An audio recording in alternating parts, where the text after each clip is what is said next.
Neste momento te peço que o Senhor uma vez mais nos abra aqui a porta da palavra. Santifica-nos na verdade. A tua palavra é a verdade. Oramos em o nome de Jesus. Amém. Você pode aplaudir ao Senhor pela sua palavra agora, mas aplauda com vontade.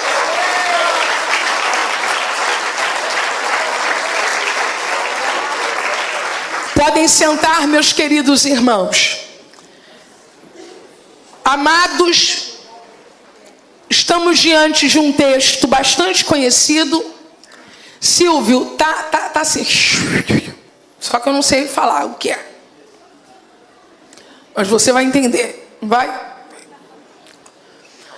Nós estamos diante de um texto muito conhecido. E eu me refiro a João 11. E um texto razoavelmente conhecido. E agora eu me refiro a Lucas capítulo 10, que é de fato a marcação do texto bíblico, onde Jesus entra em uma das 12 casas que ele esteve. Casa de Marta. Vamos dizer todos juntos, casa de Marta, no 3, 1, 2, 3. Casa de Marta. Existem 3 episódios onde Jesus se relaciona de forma direta com esta família e há registro. Lucas 10, João 11 e João 12. O capítulo mais pulsante é João 11, onde ocorre a morte e a ressurreição de Lázaro. João 12 é o pós. Lucas 10 é o antes. A ordem cronológica para os fatos é esta. Lucas 10, João 11 e João 12. Embora em João 11 haja uma menção do que aconteceu em João 12, isso não quer dizer que já havia acontecido. É porque o texto, obviamente, tendo sido escrito, já se tem a informação do que aconteceu em João 12. Então a sequência é: Jesus visita a casa de Marta. O irmão de Marta, Lázaro, adoece e morre. Terceiro encontro, Jesus, o tendo ressuscitado, o encontra na casa de um homem chamado Simão, onde está acontecendo um jantar. E Maria o adora, ungindo os seus pés e o seu corpo na semana que antecede sua paixão, lhe preparando para a sua morte. Em João capítulo 11, esta família está vivendo um drama. Lázaro está doente. Pessoas adoecem. Em João capítulo 11, Lázaro morre. Também sabemos que pessoas morrem. E nesse interim, doença, morte, Marta envia uma mensagem para Jesus pedindo a presença dele. E eu quero entregar a esta igreja a mensagem que Jesus me confiou. Jesus já havia estado.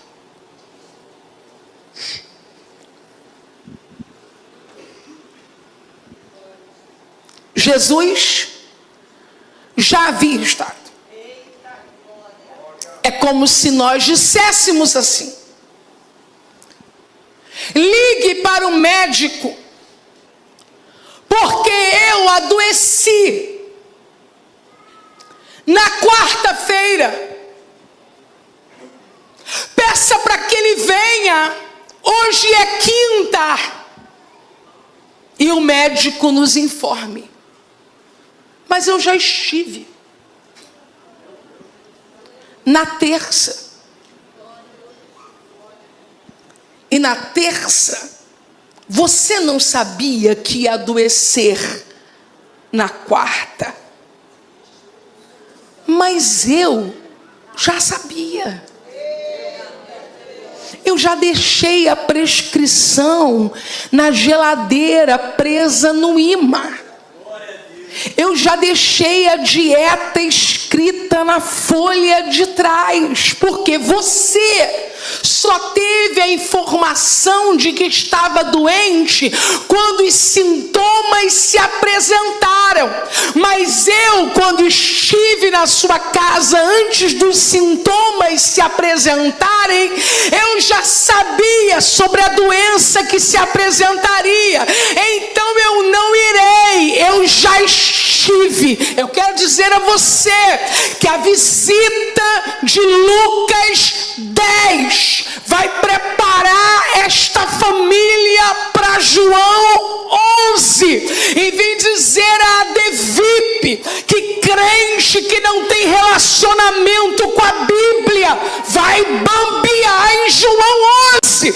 Mas crente que se assentou aos pés dele em Lucas 10 já está preparado para o que vai acontecer. Olhe para a pessoa que está do seu lado e diga a ela: ainda bem que Jesus chegou primeiro. Agora você vai dizer com mais ousadia: ainda bem que a Bíblia chegou primeiro. Eu quero dar glória a Jesus, porque alguns vão conhecê-lo na dor. Eu quero dar glória a Jesus, porque alguns vão conhecê-lo no luto.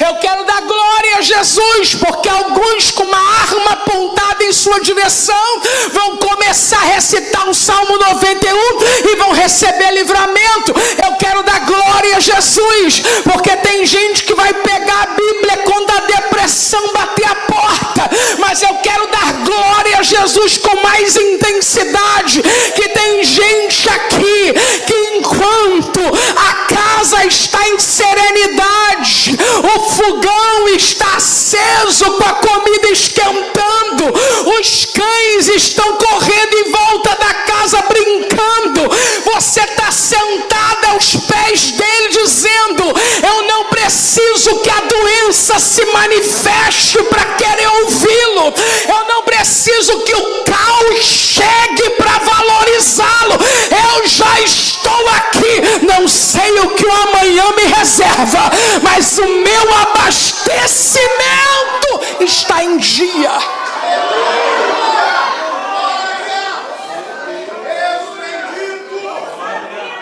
Aleluia! Aleluia! Crentes bíblicos estão preparados para João 11. Crentes bíblicos estão preparados para as doenças. Crentes bíblicos estão preparados para as dores, para as portas fechadas.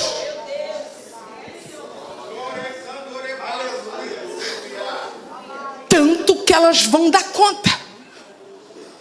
Elas estão gritando, mas vão dar conta. Elas estão dizendo: ah, se tu tivesse aqui, mas vão dar conta. Tanto que elas estão dizendo: ele não teria morrido, mas vão dar conta. Você está chorando, mas você está dando conta. Tem dia que você não quer sair da cama, mas você saiu, porque você deu conta. Aleluia. Você fala assim: eu quase parei, mas não parou. Deu conta. Você diz: foi uma decepção tão grande que eu fui no fundo do poço, mas não ficou lá. Você deu conta. A palavra de Deus te sustentou e é por isso que você está aqui. O luto, a enfermidade, oh meu Deus, a traição, a deslealdade, a falência, o desemprego, o aborto espontâneo, a esterilidade, a dívida se apresentaram e você está como? Dando conta. Dando conta.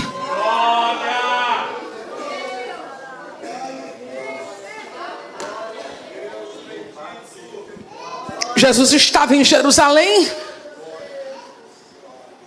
É possível que estivesse ocorrendo uma grande festa em Jerusalém e a cidade estivesse cheia.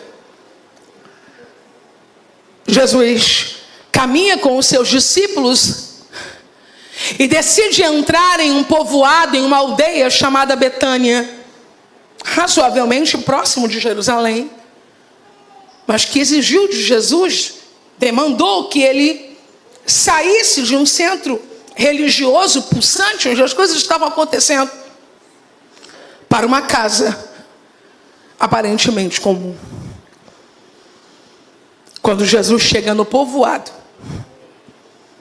a Bíblia diz que uma mulher chamada Marta o recebeu em sua casa, e esta afirmação revela a ideia de que ela era a pessoa principal da casa, que ela era a dona da casa, que ela era a irmã mais velha entre os 3 irmãos.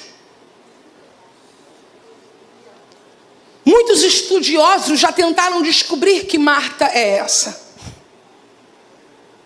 Há quem acredite que ela era a esposa de um homem chamado Simão. A ideia ali era dar a Marta um lugar de importância na sociedade religiosa, dizendo, não, Marta não era uma mulher sem nome, uma mulher sem expressão. Ela era esposa do Rabi Eliezer. Não há nenhum tipo de comprovação de que Marta fosse casada com um rabi, fosse casada com um religioso de expressão. Marta era só Marta. Marta era a Marta de Lázaro. Marta era a Marta de Maria. Marta era a Marta de Betânia. Marta era a Marta de Jesus. Aleluia. A facilidade que Jesus tem de conviver com pessoas comuns como nós, iguais a nós, sem a necessidade que haja nenhuma referência importante para que Ele nos ame, para que Ele entre na nossa casa, para que Ele se relacione conosco. Durante algum tempo da minha vida, eu andava pelos lugares e as pessoas queriam saber quem era o meu pai. Mas quem é o seu pai? Especialmente quando eu e Eliomar falávamos, não, o meu pai, o Eliomar, o meu sogro é o nosso pastor, presidente. Qual é o nome? E eu dizia, mas eu sempre ajudava a pessoa dizendo, mas fique em paz, o irmão não conhece. Agora, na era do Instagram, as pessoas conhecem umas às outras, mas eu dizia, o irmão não conhece.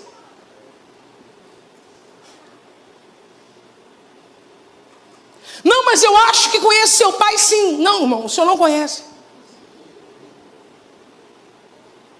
E qual é a convenção do seu... Não, meu pai é convencionado, a SEAD e a CGDB. Mas o irmão não conhece, porque meu pai não fala nem convenção. Meu pai é do manto, é do mistério, é do glória.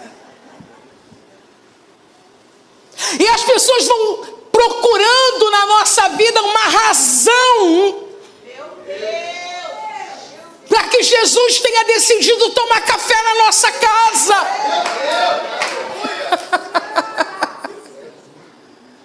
Aleluia, aleluia, aleluia, aleluia. Jesus não consulta a árvore genealógica para decidir se tornar íntimo de alguém. Oh, glória a Jesus! Oh, glória a Jesus! Oh, glória a Jesus! Oh, glória a Jesus! Oh, glória a Jesus! Não é a Marta do Rabi Eliezer, não é a Marta do fariseu, não é a Marta do Simão, é a Marta da Maria, é a Marta do Lázaro, é a Marta de Jesus. Só que quando nós olhamos para o texto, caminhando Jesus e seus discípulos chegaram a um povoado onde certa mulher chamada Marta recebeu em sua casa. A expressão recebeu aqui revela por que foi a casa de Marta. Você vai perceber que Jesus não chegou na casa de Marta. Jesus chegou no povoado. Eu vou repetir. Jesus não chegou na casa de Marta, Jesus chegou no povoado. Quando a Bíblia diz que ela a recebeu, a palavra receber ali, na língua bíblica está ligada, está próxima à ideia de alguém que passa o braço e diz: vem. Vamos tentar construir a cena. Jesus chegou em Betânia. Marta foi para o lugar onde Jesus estava no povoado. Pode ser ali no meio da rua, pode ser numa quitanda, pode ser no lugar que Jesus sentou perto de um poço. E ela, voluntariamente, fez assim.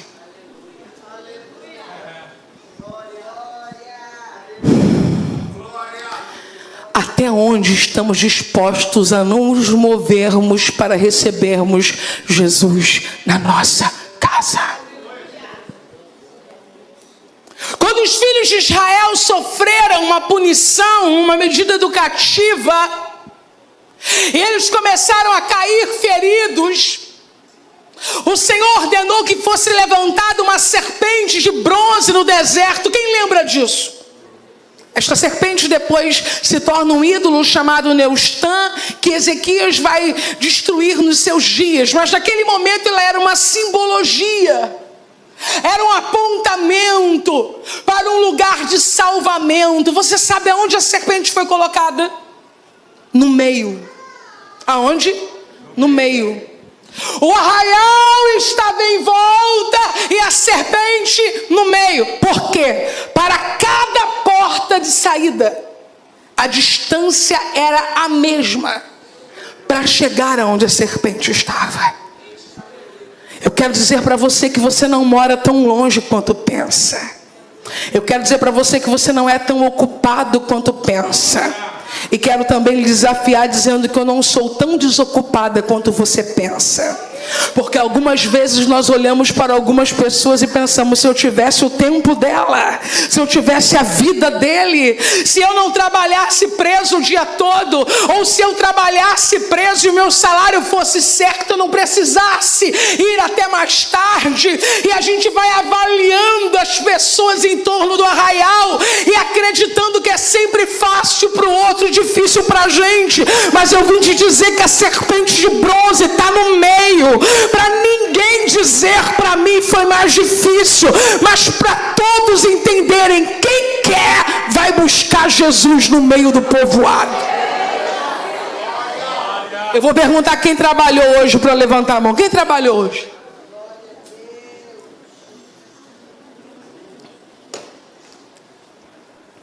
Praticamente todos. Mas nós decidimos.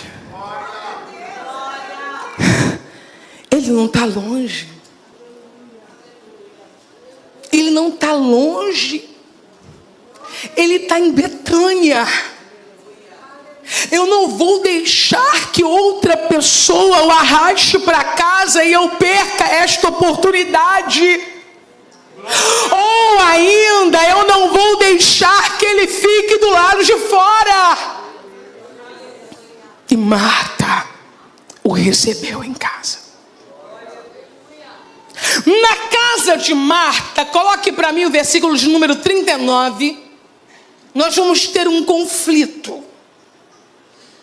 uma disputa entre a religião e o evangelho. Para você não esquecer nunca mais, diga religião e evangelho. Eu não tenho nenhum problema com a palavra religião. Eu nem me sinto confortável quando as pessoas ficam com essa história de religioso, religiosidade, quebrar a religião. A religião, ela aponta em sua etimologia para religar, que é a ideia de religar o homem a Deus. Não há nenhum problema nisso. A questão é que a religião e o evangelho, quando fazem assim, nós temos um evangelho, ou o evangelho, dentro da religião. Agora, quando religião e evangelho fazem isso, tem o risco de você ter uma religião sem evangelho. E uma religião sem evangelho é vazia. É vazia. Maria, sua irmã, ficou sentada aos pés do Senhor, ouvindo o que ele ensinava. Isso é evangelho. Posso repetir? Maria, sua irmã, ficou sentada aos pés do Senhor, ouvindo o que ele ensinava. O que Jesus ensina é o evangelho. Então Jesus entrou na casa de Marta, a convite de Marta. Maria sentou aos pés dele e ele começou a distribuir ali o evangelho. E Maria ficou aos pés de Jesus recebendo o... Agora coloca para mim o 40. Marta estava inquieta, ocupada com muitos afazeres. Agora você vai dizer bem alto: isso é religião. 1, 2, 3. Isso é religião. E até aí não tem problema, porque religião é prática. É prática. É prática. Ó, evangelho. Quem recebe um pequenino, a mim me recebe. Religião, vá para a cozinha preparar comida para esse pequenino. Evangelho e religião. Entendem? O problema, gente, é quando a gente tira o evangelho da religião e fica só com a religião. Marta tinha que estar assim na cozinha, ó, glória. Ah, se eu pudesse ouvir o que Maria está ouvindo agora, mas hoje não dá. Hoje eu estou com outra parte do evangelho. Hoje eu vou servir. Ô glória. Hoje eu vou alimentar. Ô glória. Quem recebe os discípulos dele, recebe a ele. Estou recebendo a ele duplicadamente. Aleluia.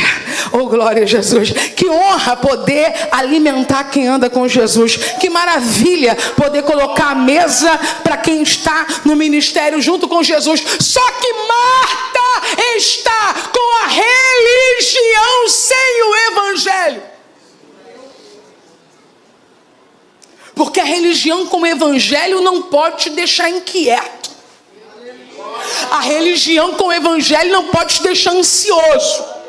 A religião com o evangelho não pode te deixar perturbado. A religião com o evangelho não te deixa ativista.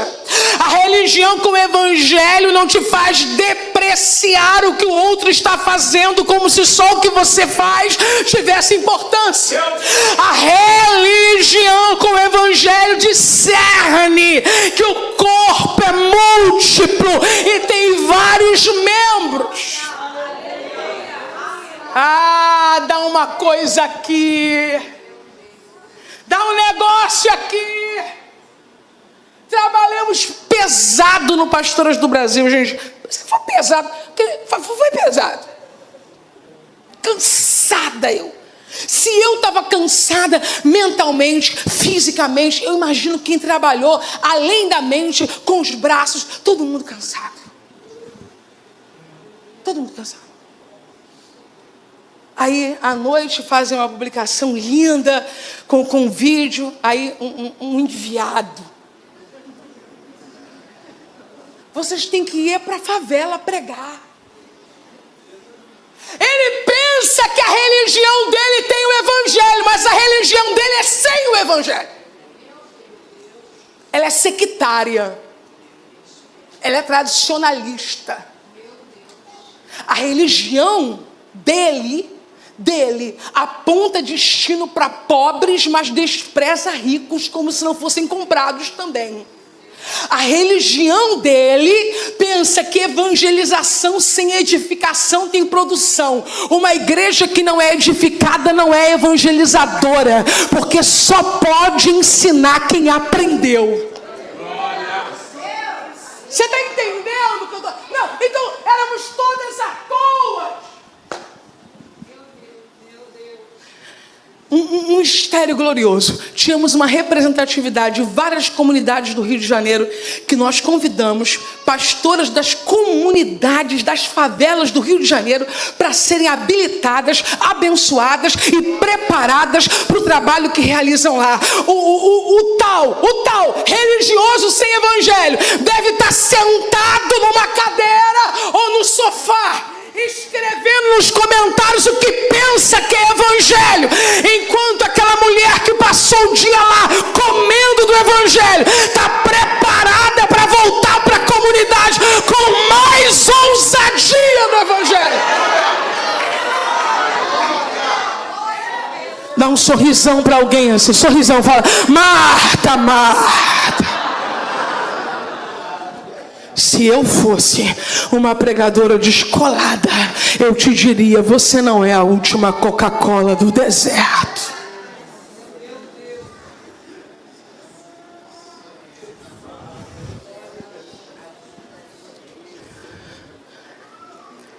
Marta está na prática da religião, mas não conseguiu unir a religião ao evangelho. Porque se nesse momento Marta conseguisse, ela compreenderia que a parte que lhe coube naquele dia foi servir, e a parte que coube a Maria naquele dia foi ouvir e aprender. Ela ia se regozijar no que estava fazendo e se contentar no que a outra estava fazendo. Só que ela não resiste, porque todas as vezes que eu não estou servindo por causa do evangelho, eu me incomodo com quem não está servindo. Quem serve por amor ao evangelho não se importa com quem não está servindo, porque o evangelho é tão poderoso que ele se sente um privilegiado em servir. Quando você vê alguém dando com os braços dizendo: é tudo eu, ele está fazendo para marcar ponto com o pastor. Quando você vê alguém reclamando porque eu faço porque não tem ninguém para fazer, ele gosta de ser elogiado e glorificado. Mas quando você vê alguém que se alegra em fazer, mesmo quando alguém não está fazendo, é porque a religião dele está cheia do evangelho. Cheia do evangelho. Ele começa a vislumbrar assim: que honra, que bênção, que glória. É pouco, aleluia, é pouco. Diga bem alto: o Cordeiro é digno. Diga mais alto: o Cordeiro é digno. O Cordeiro é digno. A Bela está aqui em pé em honra à igreja, em honra aos irmãos, mas se for só pela instituição, ela vai se frustrar. Mas se ela estiver aqui porque o Cordeiro é digno, se a instituição falhar, ela não vai se arrepender de um dia que ela ficou de pé aqui, porque o Cordeiro é digno.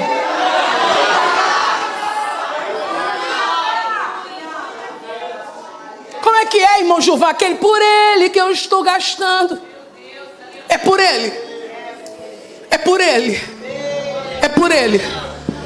Se é por ele, deixa o teu irmão e cuida dele.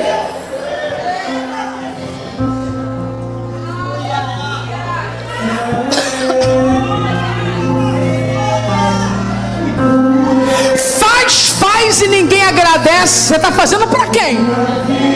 É para ele? Ele tem que te agradecer.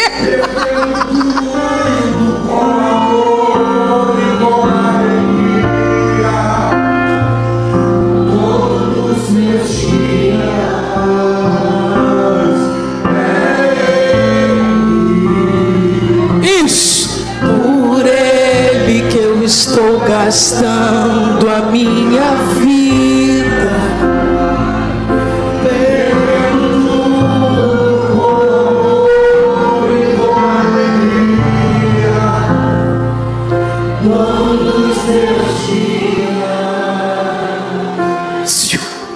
não tem para isso. Quem aqui já fez almoço um dia para mais de 10 pessoas? Um dia na sua vida você cozinhou para mais de 10? Um dia. Não tem para isso, Marta. Não tem para isso. A religião sem o evangelho maximiza os nossos desafios e as nossas atividades, como se o que estamos fazendo fosse de fato algo de extremo cansaço. E não tem para isso. Jesus não foi morar lá. Jesus foi morar lá um dia. Um dia. Um dia. Um dia, gente. Um dia. Um dia. A religião sem evangelho maximiza os desafios. É tanta gente cansada, esgotada. Mas por quê? Porque a religião sem o evangelho está fazendo para as pessoas. E quando não tem esse retorno, nem que seja num aplauso, num sorriso, num elogio, vai lá embaixo. Não tem para isso. Não tem para um dia. Não tem para isso. Eu vou ter que tirar um tempo. Eu tô abafada. Do que, irmão? Estou há 3 meses dando aula para as crianças. 3?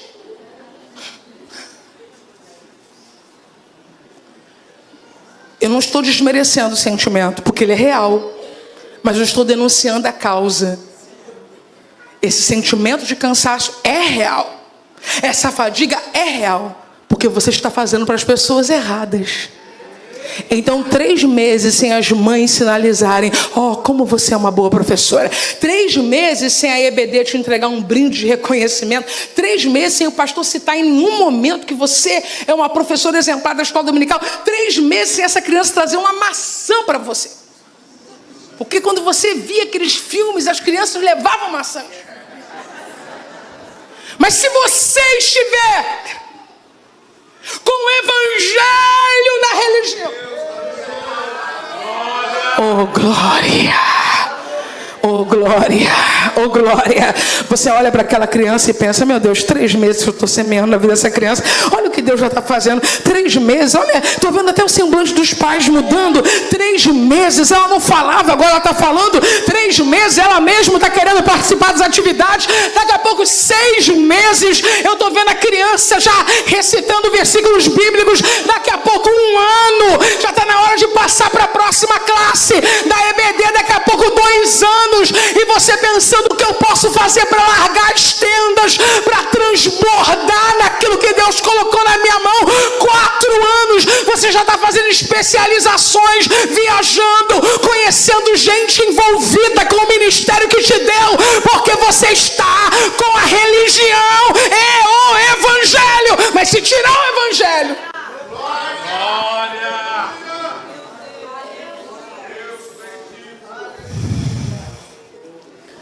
ela não aguentou.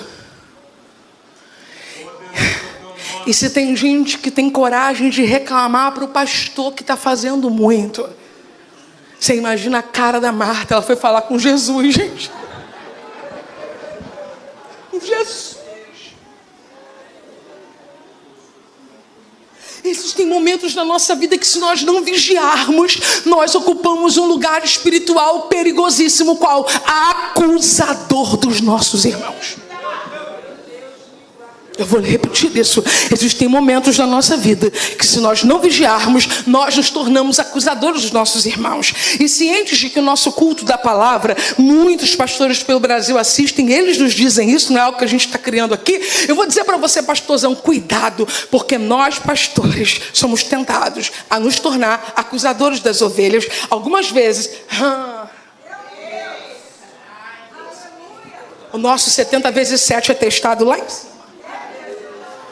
E daqui a pouco você está de joelho pedindo para Deus ferir quem Ele quer curar.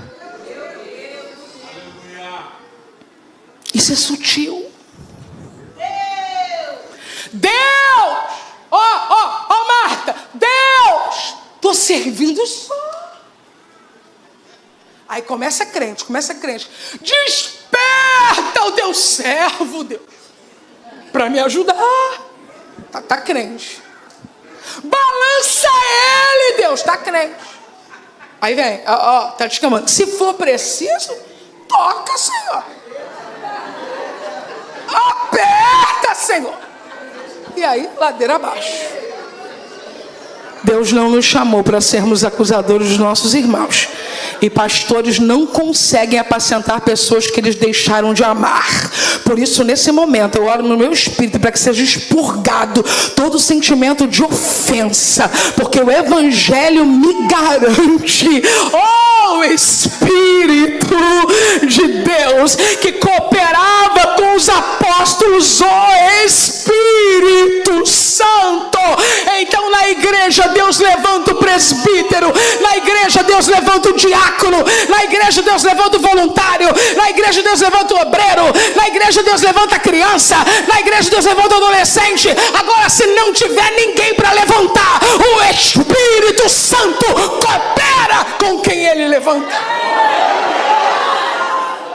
Se você tiver intimidade com o irmão, senão não peche com ele para não ficar constrangedor. Toque no ombro dele e diga: irmão, o Espírito Santo trabalha com você. Diga para ele: irmão, o Espírito Santo coopera com você. Diga a ele: irmão, o Espírito Santo ajuda você.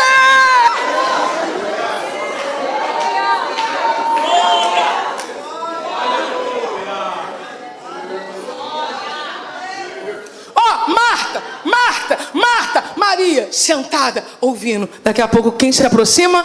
Marta. Se Jesus não fosse onisciente, eu diria assim que Jesus poderia ter dito assim: ufa, ainda bem, agora vem, vai sentar também. Aproximando-se de Jesus. Nunca desperdice sua aproximação de Jesus para pontuar o comportamento das outras pessoas. Todas as vezes que eu me aproximo de Jesus, eu tenho a oportunidade riquíssima de tratar o meu próprio comportamento diante dele. Todas as vezes que eu me aproximo de Jesus, eu tenho a oportunidade riquíssima de usufruir das palavras dele. Todas as vezes que eu me aproximo de Jesus, eu tenho a oportunidade gigantesca de aprender dele. Aleluia! Eu preciso falar com as mulheres. Glória! Marta! Ficou todo mundo quietinho me olhando.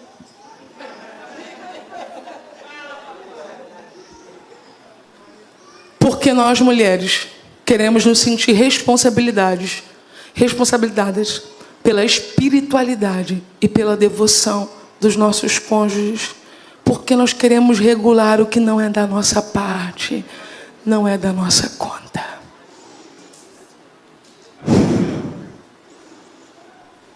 O que eu mais ouço é: meu marido não ora. Eu não me lembro de ouvir um homem me dizer, ou dizer ao pastor: minha mulher não ora. E será que você ora tanto assim? Mas as mulheres dizem: meu marido não ora. As mulheres dizem: está muito devagar. Os homens não dizem que nós estamos devagar. Há uma inclinação natural nossa, enquanto mulheres, a tentar salvar o marido. Aí o apóstolo Paulo, usando o verbo sozo, ele diz: de onde sabes, ó mulher, se tu salvarás o teu marido? O apóstolo Paulo está dizendo: quem te chamou para ser salvadora dele? Fomos chamadas para ser auxiliadoras deles e não salvadoras. Existem casamentos desgastados porque a mulher está procurando o sacerdote do lar. Ih, eu vou me queimar se eu falar. E onde está na Bíblia este cargo? É uma exigência sobre o outro. Tem que orar, mas tem que orar alto, orar alto. Tem que repreender os demônios, mas fale para fora. Eu quero dizer para você que Jesus é o sacerdote perfeito. Ele supre o que o nosso pai não pode ser. Ele supre o que o nosso marido não pode ser. Ele supre o que a esposa não pode ser. Ele supre o que o filho não pode ser. Ele supre a deficiência de um líder espiritual que está sobre você. Então não procure Jesus nos homens, porque o perfeito é Ele.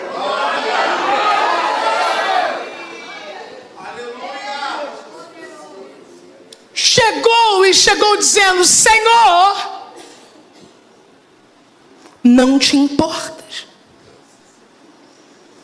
de que minha irmã tenha me deixado só com todo o serviço? Alguém aqui entende Marta? Eu entendo. Só que quando nós estamos diante da palavra, igreja, o que a palavra faz é corrigir o nosso coração. Porque eu entendo Marta. Eu não sei se você alguma vez já sentiu raiva de ver um irmão pulando lá na igreja na hora que ele está escalado para trabalhar. E você?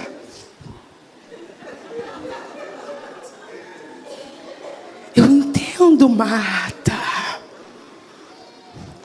Só que a palavra, irmãos, sabe? Me ajude assim, fala para alguém assim: deixa ele, irmão. Deixa ele. Você sabia que tem alguém que tem que ficar aqui mesmo pulando? Tem que ficar aqui, deixa ele.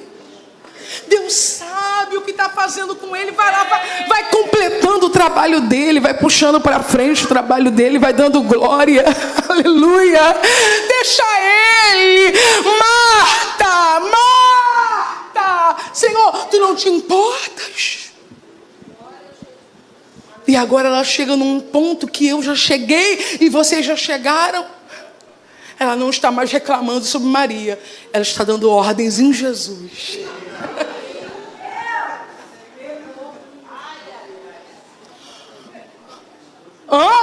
Minha irmã tenha me deixado só com todo o serviço? Peça-lhe, portanto, ou em outras versões, diga-lhe que venha ajudar-me. O que ela está dizendo é: termina essa aula agora. Fala para ela levantar daí agora e vim me ajudar agora. Querida igreja, aleluia. Se nós tirarmos o evangelho da nossa religião, nós vamos começar a buscar ensinar a Jesus como ele deve cuidar individualmente de cada pessoa. E eu quero dizer para você que ninguém sabe cuidar melhor do que Jesus. Eu vou dizer a segunda vez para a mãe respirar aliviada, que não infartar por causa dos seus filhos. Ninguém sabe cuidar deles melhor do que Jesus. Eu vou dizer isso mais uma vez para a esposa parar de marcar na agenda: orou hoje, não orou hoje, orou. Ninguém sabe cuidar do teu marido melhor do que Jesus.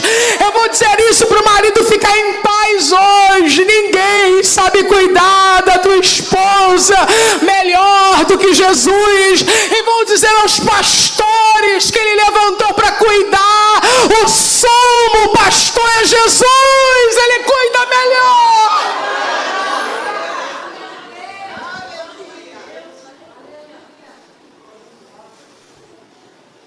Jesus não se constrange. Versículo 41. Jesus não se constrange. Meus irmãos, todas as vezes que Jesus confiar a você um espaço de governo, ele exigirá de você que você flua em autoridade, sem constrangimento. Jesus não conheceu constrangimento. Jesus sempre fluiu em autoridade, dizendo às pessoas o que elas precisavam ouvir, independente de quem elas eram e onde elas estivessem. Líderes que se constrangem, não fluem em autoridade, não podem apacentar o rebanho de Jesus. Ó a cabecinha de alguém. Não, Marta é mais velha.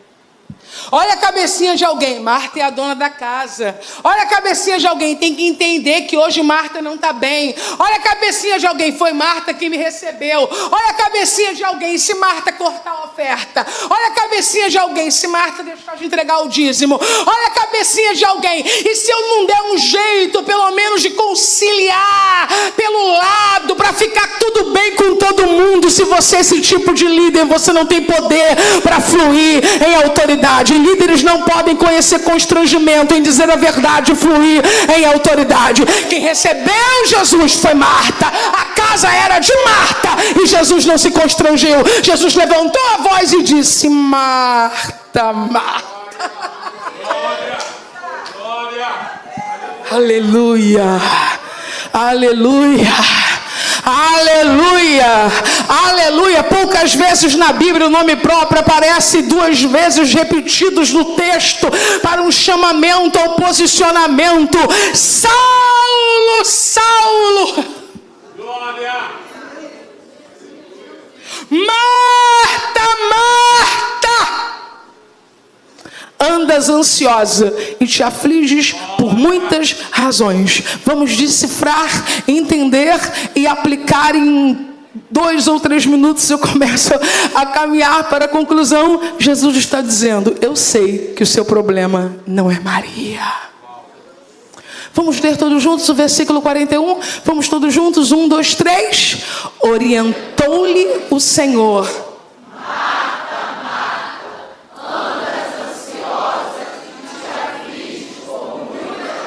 muitas razões. Muitas razões. Muitas razões. Mãe, não é honesto dizer que é por causa do seu filho. São muitas razões. Servo de Deus que serve nessa casa, não é honesto você dizer que é porque você serve aqui. São muitas razões. A vida não tem sido fácil. Tem sido fácil, igreja? Não. Só que Jesus vai entregar a Marta a reprimenda e a senha. Versículo 42. Todavia, na versão que você está utilizando talvez esteja coisa, mas na King James atualizada está causa. Todavia, uma só causa é necessária. Querida igreja, o Evangelho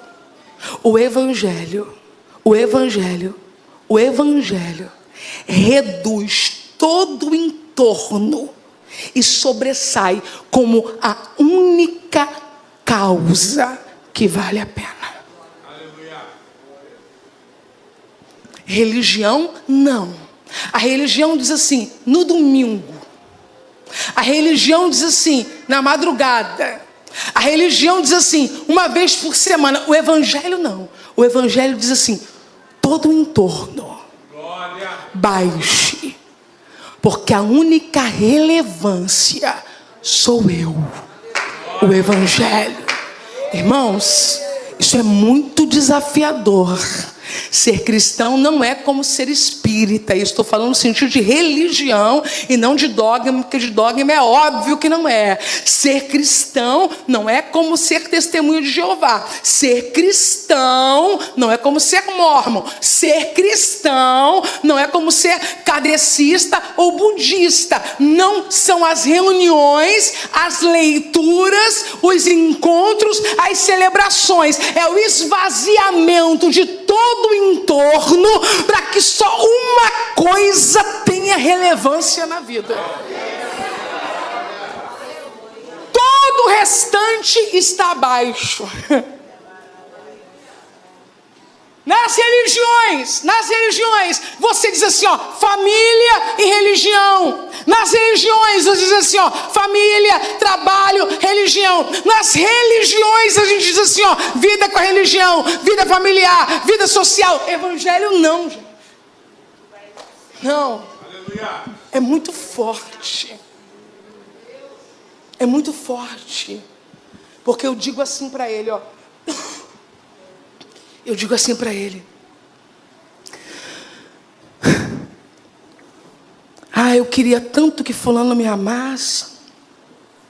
Não me ama. Isso me entristece. Aí ele olha para mim e diz: tu me tens. Eu sei. Mas é porque eu também queria. Sim. A seu tempo pode acontecer. Mas se não, tu me tens. Vê se eu consigo passar para os irmãos. Ai, minha coluna. Ai, minha perna. Aí ele: eu curo. Mas se não, glória, tu me tens. Meu Deus do céu. Aí você diz assim: meu sonho, graduação, mestrado, doutorado. Aí ele diz: eu posso. Dou alguns, mas se não, tu me tens.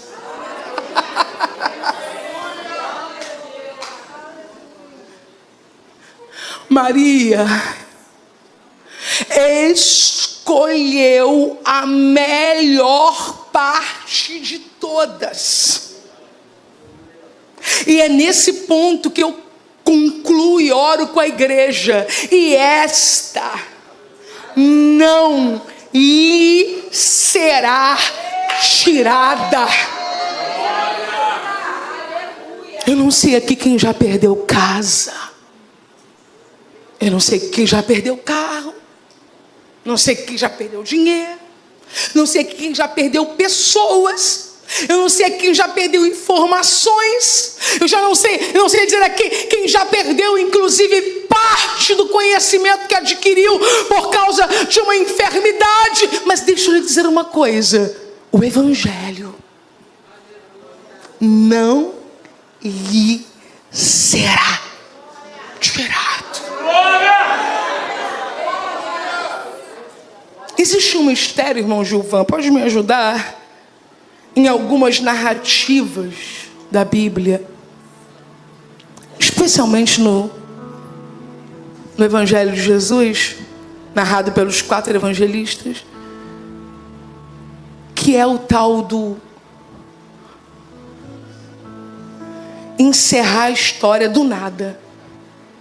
E a gente fica assim: e aí? O que Maria disse? O que Marta disse? Como as coisas terminaram? Eu quero dizer para você que as coisas não terminaram em Lucas 10:42. As coisas continuaram em João 11.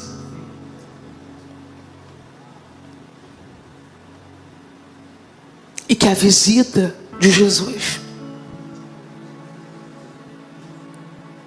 o cuidado de Jesus em confrontar Marta. O cuidado de Jesus em acolher a atitude de Maria reverbera aí. Coloca para mim o versículo 5, Amanda. Glória. E Jesus amava Marta, a irmã dela e a Lázaro. Coloca o versículo 6. Contudo, quando soube que Lázaro estava doente, ficou mais 2 dias no lugar onde estava. Coloca o 9 para mim. Jesus lhes respondeu: não são 12 as horas do dia? Se alguém caminhar de dia não tropeça, porque vê a luz deste mundo. Coloca o 11 para mim. Tendo dito essas palavras, prosseguiu explicando-lhes: nosso amigo Lázaro dorme, mas eu vou até lá para despertá-lo. Versículo 13, a igreja vai ler agora. 1, 2, 3.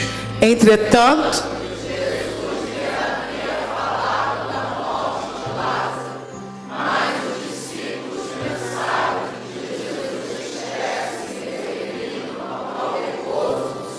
versículo de número 15 eu leio: e para o vosso bem estou alegre, por não ter estado lá, para que agora possais crer.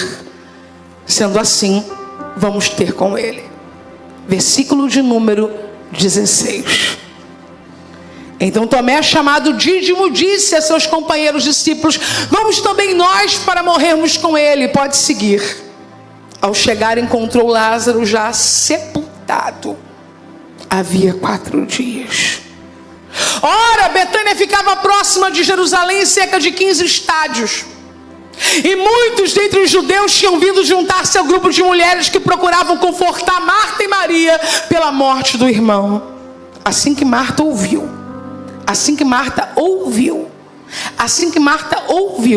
que Jesus estava a caminho, saiu ao seu encontro. Maria, no entanto, ficou sentada em casa. Disse Marta a Jesus, o efeito da visita de Jesus e suas palavras: Senhor, se estivesses aqui, meu irmão não teria morrido. Mas sei que, mesmo agora, seja o que for que pedires a Deus, Ele te dará. Versículo 23. Jesus então assegurou-lhe: o teu irmão ressuscitará. E Marta lhe disse: eu sei que ele vai ressuscitar na ressurreição do último dia. Olha o evangelho. Esclareceu-lhe Jesus: eu sou a ressurreição e a vida. Aquele que crê em mim, mesmo que morra, viverá. E todo aquele que vive e crê em mim não morrerá eternamente. Fique de pé, porque a chave está aqui no versículo 26. Tu crês nisso?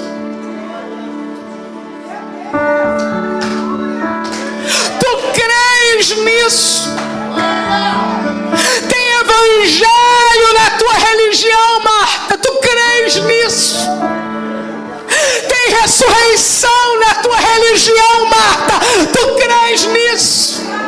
Tem milagre na tua religião, Marta?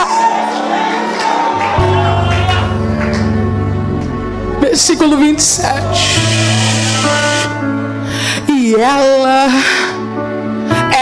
lhe afirmou: sim, Senhor, eu creio que tu és o Cristo, Filho de Deus, que devia vir ao mundo.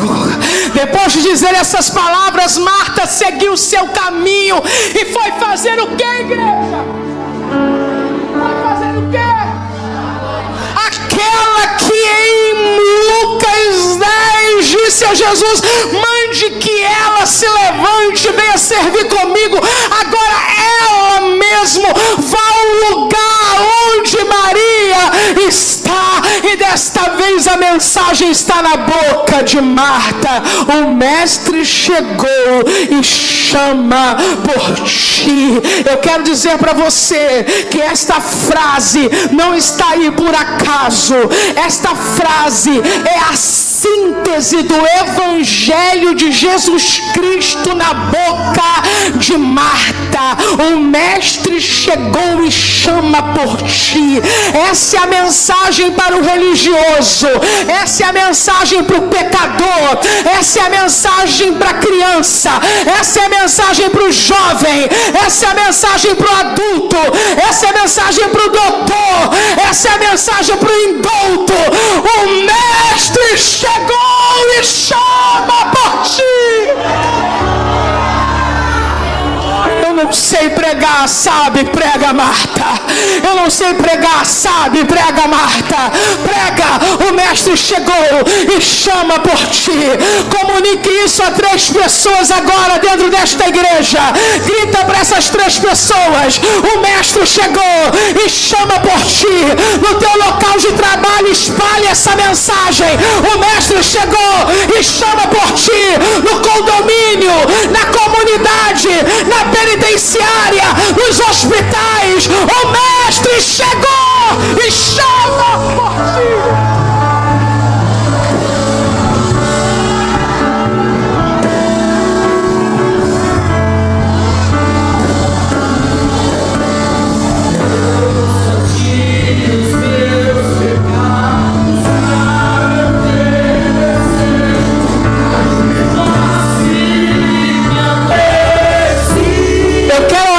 Você que quer receber ousadia para pregar o Evangelho, sai do teu lugar e vem para cá, rápido, de pé aqui na frente. Quem quer receber ousadia para pregar o Evangelho, vem, encosta para cá, ó. 2 obreiras ajudando aqui, gente.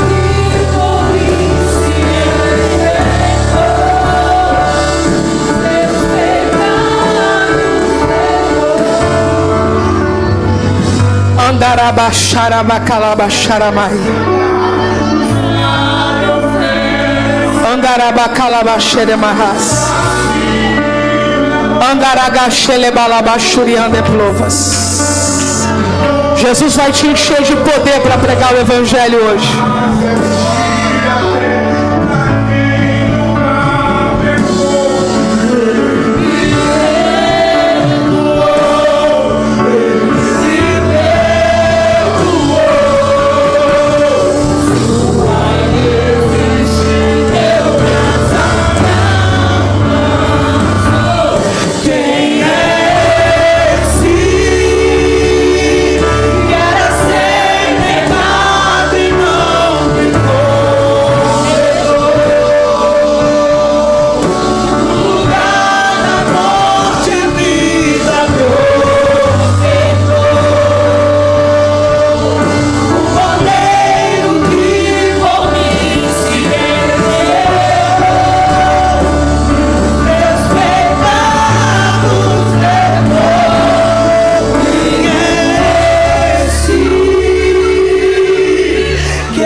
Receba poder para pregar o Evangelho. Você que está em casa agora, ergue a sua mão, porque você vai receber poder para pregar o Evangelho. Jesus prometeu, na última mensagem que pregou por aqui: recebereis poder quando descer sobre vós o Espírito Santo, e ser-me-eis testemunhas em Jerusalém, Judeia, Samaria e até os confins da terra. Poder para pregar. Poder para pregar. Aonde houver um crente agora orando no mesmo Espírito acredito que eu, pedindo isto ao Eterno, esta noite você será revestido de poder para pregar o Evangelho. Se você puder, só glorifique a Deus agora enquanto Ele te reveste. Só glorifique a Deus enquanto Ele te reveste. Só glorifique a Deus enquanto Ele te reveste. Só glorifique a Deus enquanto Ele te reveste.